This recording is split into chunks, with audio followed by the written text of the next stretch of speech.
बहुत बहुत धन्यवाद दुपेश सर। बहुत लंबे समय बाद वापस हम जुड़ रहे बिल्कुल। हैं और हम बहुत बहुत धन्यवाद। तो मेरे पास इस बार कुछ सेंसिटिव टॉपिक्स है और मैं चाहता हूं कि जो गुत्थी है उसे आप सुलझाएं। तो शुरुआत करते हैं सर। सबसे पहला टॉपिक है मनी। सर डेटा जो रीड कर रहे हैं कि आज के डेट में इंडियन इन्वेस्टर जो है सर 100 रुपए में, जितने भी लोग हैं सर 100 रुपए में 5 रुपए निवेश कर रहे हैं। और वो इधर से वो मतलब एफडी तुड़वा के अब वो म्यूचुअल फंड्स में भी आ रहा है और ट्रेडिंग भी कर रहा है, मतलब निवेश कर रहा है, कहीं ना कहीं इन्वेस्ट कर रहा है, अब सोच रहे हैं।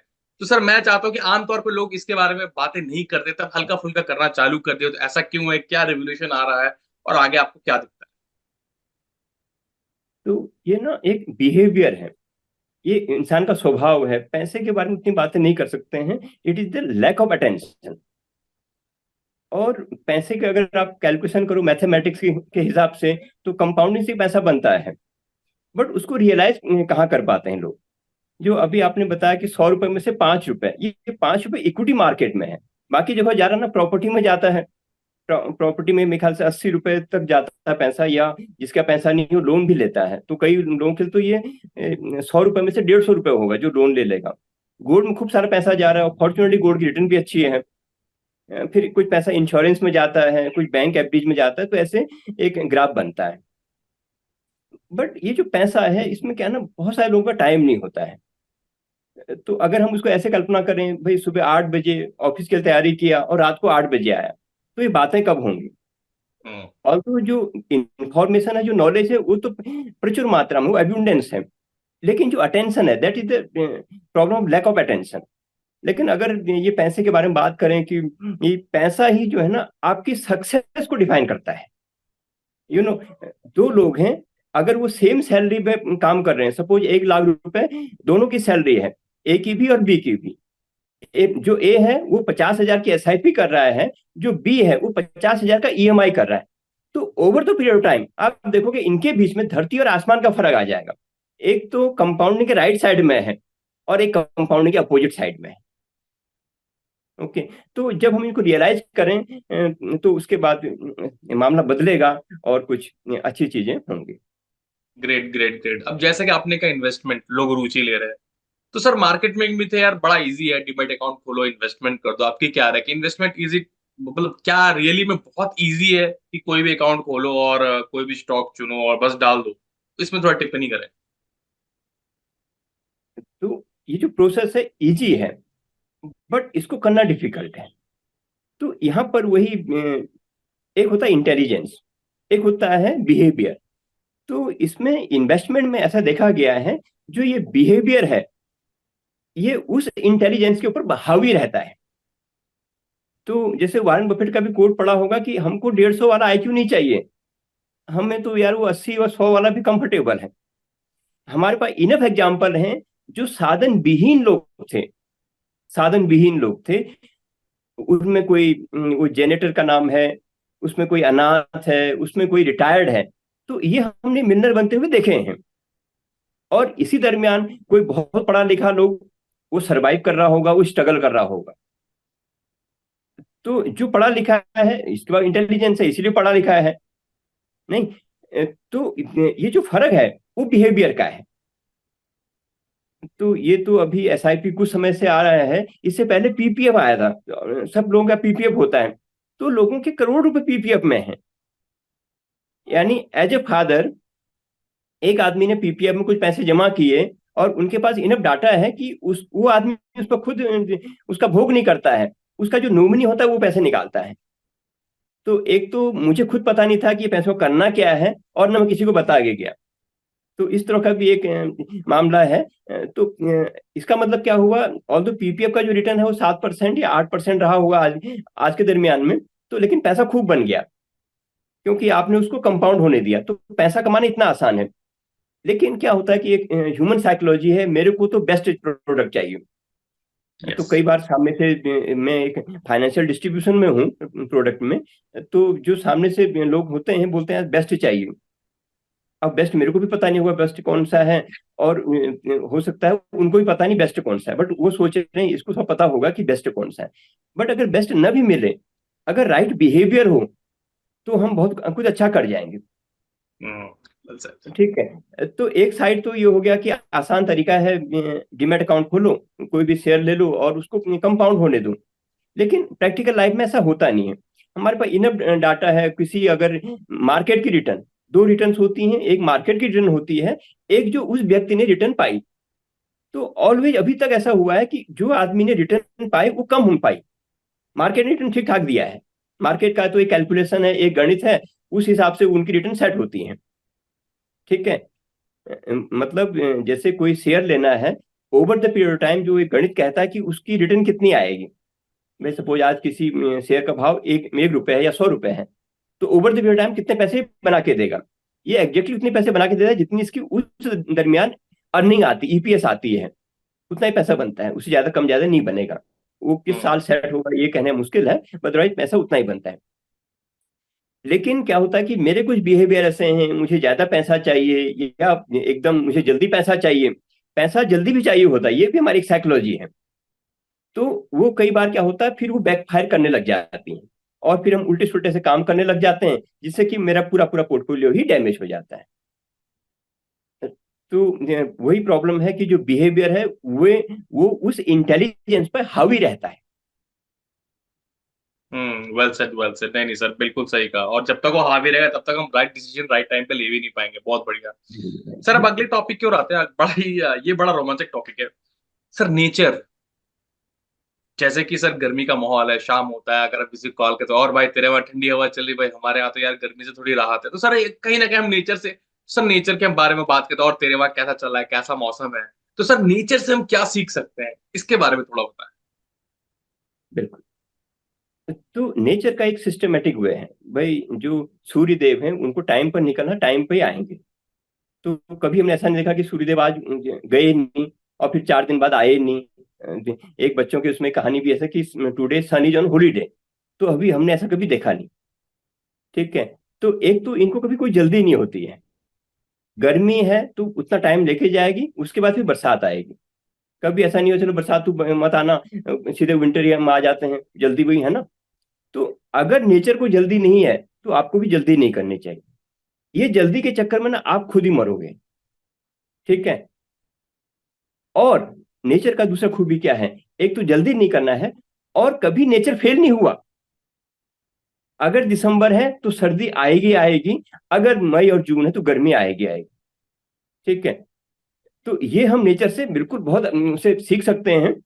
एक तो ये है नेचर से, और इसको हम अपने जो पोर्टफोलियो है उसको ऐसे भी सीख सकते हैं, जो ये हम पूरा एक फाइनेंशियल प्लानिंग का या एक किसी को सलाह देने के बारे में ऐसे बात कर सकते हैं। It is only theoretical in way. Suppose first जो 30 ईयर होते हैं किसी भी इंडिविजुअल के, ये एक स्प्रिंग टाइम है उसकी लाइफ में, स्प्रिंग टाइम। और ये स्प्रिंग टाइम क्या है, वो जो फाइनेंशियल लिटरेसी है उसका बीज बोने का समय है। और जब 30 साल हो गए उसके बाद वो शायद कुछ अर्निंग करेगा। फाइनेंशियल जर्नी तभी शुरू होती है जब वो अर्निंग होएगी। तो अगले 30 साल वो जो बीज बोया आपने उसको नर्चर करने का है। आपका सैलरी आया या आप बिजनेस करते हैं, आपकी कमाई आई तो आपने वो एसआईपी किया या किसी और इंस्ट्रूमेंट में पैसा लगाया, तो वो जो फाइनेंशियल लिटरेसी आपने सीखा था first 30 year, now you are nurturing it. Okay.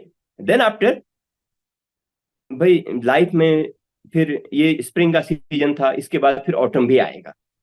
जब आपकी लाइफ में ऑटम आ रहा है, अब आपके पास वो जो लेबर आपने किया है फर्स्ट सेकंड 30 ईयर में, वो बीज को, एक वो फल को खाने का समय आ गया है।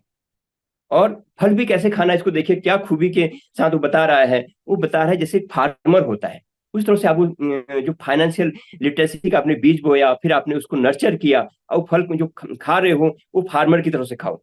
फार्मर जो भी अपने खेतों में काम करता है, कभी भी वो फसल को डैमेज नहीं करता है। तो पोर्टफोलियो आपने भी डैमेज नहीं करना है। तो जनरली ये होता है कि सपोज मेरा अगर 1 करोड़ का पोर्टफोलियो है, तो मैं कुछ खर्चे इस तरह के करूं कि 1-1.5 लाख महीने का मेरा काम चल जाए।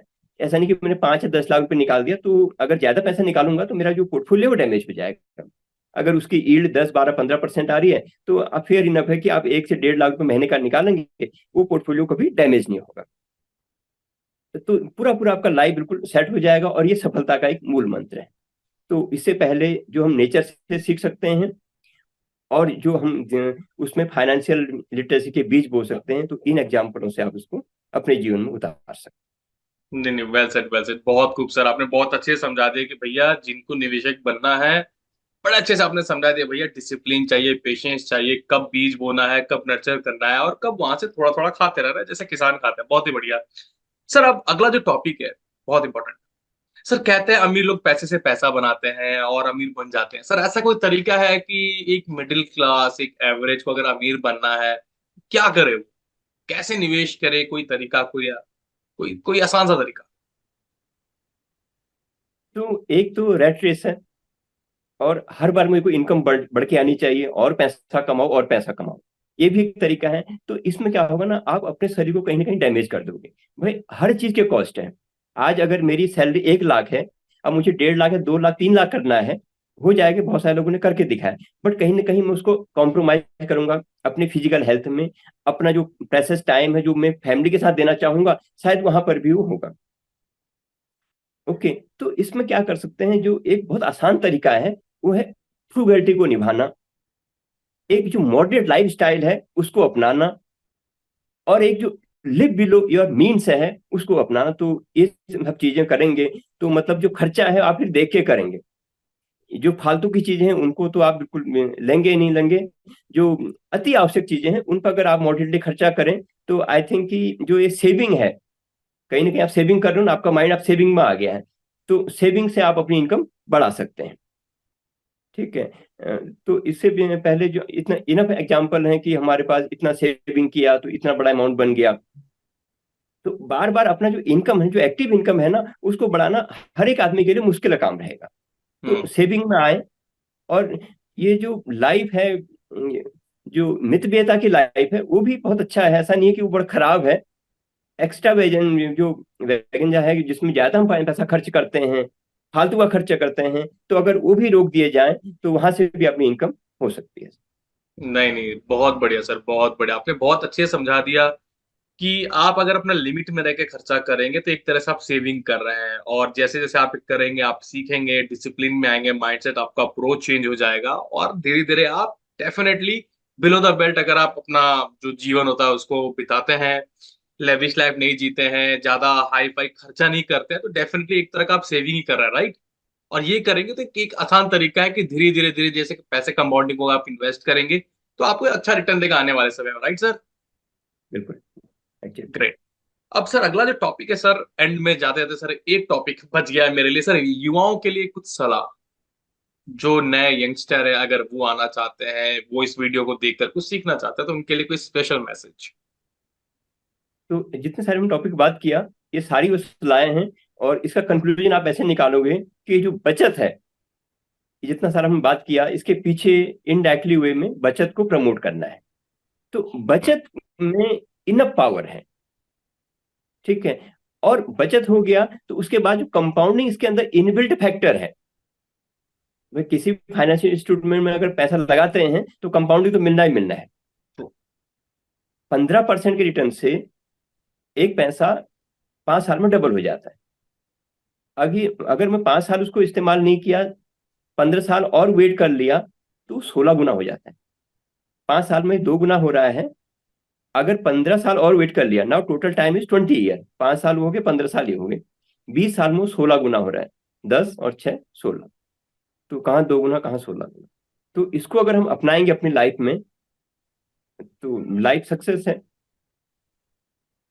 और बार बार बहुत ज्यादा पैसा कमाना भी एक लाइफ को जीने का बहुत अच्छा आइडिया नहीं है, क्योंकि हम्म। तमाम तरह की फिर दूसरी टेंशनें आएंगी। और टाइम लिमिटेड है। टाइम भाई इंजॉय भी तो करना है। ट्रू। नहीं, एक अमीरी का एक ये भी कॉन्सेप्ट है कि उसके पास टाइम भी होना चाहिए। ठीक है। गुड हेल्थ भी होना चाहिए, तभी वो उस पैसे का मैं उपयोग कर पाऊंगा। अदरवाइज फिर वो तो दवाइयों में जाएगी, मेडिक्लेम खरीदना पड़ेगा। नहीं। ट्रू। तो true. Good health is also required, but the definition of a wealthy, he must have a time to enjoy that wealth. तो ये पूरा एक कॉम्बिनेशन है कि how to lead a good life. तो ये एक सलाह युवाओं के लिए है कि बचत को भी अपनाएं, बचत अपनाएंगे, और फिर सलाह इस तरह की है कि वो जो प्रोडक्ट है वो भी राइट चूज करना है। हम्म। अभी बिटकॉइन भी एक प्रोडक्ट है, बहुत सारे युवाओं ने लिया है, बट सरकार ने बताया कि ये थोड़ा लीगल नहीं है। तो जो लीगल नहीं, वो काम क्यों करना है? Very true, very true. और कुछ कुछ डाटा है। अभी हमने बताया पैसा कमाना इतना आसान है, उसके बाद भी आप कहोगे नहीं नहीं, मैं तो वो डेरिवेटिव करूंगा, वो कॉल लूंगा, पुट लूंगा, वहां पैसा बनता है। इनफ एग्जाम्पल है, सेबी ने रिपोर्ट बाकायदा रिसर्च कर रखी है। 95, 96, 98% पैसे लोग पैसे नहीं कमाते। उसके बाद भी अगर मुझको लग रहा है कि मैं पैसे कमा रहा हूं, तो वो किस बेस पर लग रहा है? क्या मैं सेबी से ज्यादा जानकार हूँ? आरबीआई कह रहा है नहीं नहीं, बिटकॉइन में नहीं जाना, वो ठीक नहीं है। तो भाई वो आरबीआई वाले हैं क्या? मेरे को लगता है मैं उनसे भी ज्यादा समझदार हूँ। तो कहीं ना कहीं ये बायस होते हैं। उनको लगता नहीं, जो ये स्टॉक मार्केट में बैठते हैं इनको पता होता सारे शेयर कहाँ ऊपर जाने वाले होते हैं, हमें शायद नहीं पता। इनसे सीखते हैं। बट जो डाटा आप देखोगे, 95% people are loser in F and market, in derivative market. ठीक है। तो जब ये रिसर्च हो गया है, तो फिर मैं वो काहे को अपने हाथ जलाने हैं? नहीं नहीं। तो चाणक्य का एक ये भी इसमें है कि भाई जो दूसरों ने गलतियां कर रखी हैं, वो गलती मैं खुद ना करूं ना, तो फिर लाइफ छोटी पड़ जाएगी यार। सपोज नहीं। इसको दूसरे शब्दों में लें। सपोज कोई 50 साल का व्यक्ति है, 1 करोड़ का उसके पास फंड है। तो जिस भी परिस्थितियों में उसने 1 करोड़ बनाया, दैट इज गुड। लेकिन 50 साल लगे भाई। कुछ 20-25 साल पढ़ाई किया होगा, फिर ये तेजी आई या जो भी हुआ, तो कम से कम 50 साल पूरा लगे। तो अगर मेरे ये एफ एंडो में 50 लाख या 1 करोड़ रुपए तो ऐसे ही लग जाते हैं। 3 रुपए वाली पुट 300 भी हो जाएगी। अभी हुआ था। नहीं। तो अगर मेरा पैसा 50 साल की एज में चला गया, तो पैसा तो गया गया। मैंने आई लूज माई 50 ईयर्स। और कई लोगों के लिए उसको कवर करना मुश्किल होगा। तो ये हमारे आसपास ये एक जनरल अवेयरनेस है। भाई जब people are losing in trading, तो I should not go there. Simple सा है। और आपका रिसर्च भी है। वो अखबार रोज छापते हैं सेबी वाले कि भैया उधर नुकसान ज्यादा होता है डेरिवेटिव में। लोग यानी भाई श्योर शॉर्ट है, 5% लोग पैसे कमा रहे हैं ना, इट मीन्स जो प्रोबेबिलिटी है, इन्वेस्टमेंट इज ए प्रोबेबिलिटी। नहीं, ये एक सिंपल सा एक बात है। सपोज अगर मैं एक मछुआरा होता हूं, तो एक समुद्र में एक मछली है, एक समुद्र में 1,000 मछलियां हैं। तो मुकेश जी, मैं कहाँ जाऊंगा मछली पकड़ने के लिए? ह्यूमन साइकोलॉजी, जहां 1,000 है वहां कूदेंगे। भाई मतलब आप अपना गणित बता रहे हो ना कि वो प्रोबेबिलिटी है कि भाई 1,000 में कोई ना कोई तो आ जाएगा, बट एक है छुप गया, तो कहाँ ढूंढूंगा उसको ना? तो यही प्रोबेबिलिटी डेरिवेटिव प्रोडक्ट में पैसा कमाने की है। भाई उन्होंने बताया है कि भाई 95% तो लूजर है, मेरा कितना नंबर इसमें आ सकता है? तो ये सब चीजें हैं। युवा क्या, उससे भी ऊपर जिनकी एज है। और दूसरा एक ये ग्रीड, और वो भी है, ग्रीड एंड फियर। इसको मार्केट के टर्म में भी देख सकते हैं। जो लोग मार्केट में नहीं है, उनको भी वो हावी रहता है। मतलब आरबीआई बताता कि वो ओटीपी जैसा किसी को नहीं देने का है। नहीं, उसके बाद भी इनफ एग्जाम्पल मिल जाएंगे, उसने ओटीपी बता दिया। भाई ऐसा ट्रू। क्या था? मतलब हर एक आदमी को मार्केट में जाने की जरूरत नहीं है। ये हमारे समाज में चल रहा है। पहले से चल रहा। बैंक में लिखा है भाई साहब ओटीपी मत देना। मेरे ख्याल से मैसेज भी बहुत सारे आ रहे हैं कि ओटीपी मत देना। बट सामने से फोन आता है, वो ओटीपी जैसे तोता बोलता है वैसे ही बोल देता है, ओटीपी ले जी। फिर क्या कर लोगे? ठीक है। तो ये grid and fear. But market term में भी ऐसे ही होता है। जब हम मार्केट में देखते हैं, रिसर्च करते हैं, जो टॉप वैल्यूएशन होती है, तो वहीं पर सबसे ज्यादा बायर होता है। और जो चीप वैल्यूएशन होती है, वहां पर सबसे ज्यादा सेलर होता है। हम्म। और ये कोई पहली कहानी नहीं है, ये 2000 साल पुराना डाटा है। मार्केट अभी ये जो डाउजोन है, S&P 500 सबसे पुराना इंडेक्स है, उसको केवल 200 ईयर्स का एक्सपीरियंस है ना। अमेरिकन जो मार्केट है, सबसे ज्यादा पुराना मार्केट अमेरिकन का है, ओनली 200 ईयर एक्सपीरियंस है। बट किन्हीं किन्हीं रूपों में मानव सभ्यता जब आई, तो करीब 2000 साल पुराना है, कोई अलग अलग रूपों में लोग ट्रेड करते थे। ठीक है। तो वहां भी ऐसे ही होता है, जब बाजार बहुत ज्यादा बढ़ जाता है। एक आपने सुना टूलिप वाला? टूलिप। यस।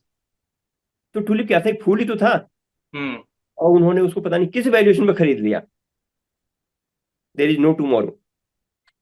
तो ये सब चीजें, यही मैं कह रहा हूँ, जो हमारा जो मूल वो था कि जो इंटेलिजेंस है उस पर बिहेवियर हावी रहता है। ये जो अभी डेरिवेटिव का मैंने बताया कि बहुत समय से आ रहा है कि वहां लोग पैसे नहीं बनाते हैं, फिर भी लोग आजकल वो बताते हैं कि मैं ना रिसर्च कर रहा हूँ आजकल ना। 20 22 25 साल के बच्चे उनसे पूछो क्या करते हो, बोलते हम ट्रेडिंग करते हैं। तो मैंने कहा कैसे करते हो, कह रहे हमने रिसर्च कर रखी है। और कितनी रिसर्च कर रखी है, 3 महीने की रिसर्च कर रखी है। अरे भाई साहब, मैंने कहा 30 साल हो गया, अब तो कुछ समझ आया नहीं, आपको 3 महीने में समझ में आ गया। तो सब ये इन चीजों से सब सीख सकते हैं सर। नहीं नहीं, वेरी बात ट्रू, ये वेरी ट्रू। हमको अलग अलग रूप में कहते हैं, बात वही है सर।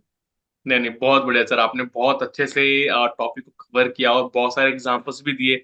आई होप हमारे जितने भी व्यूअर्स हैं, हम कभी कभार छोटे छोटे वीडियोस लाते रहते हैं।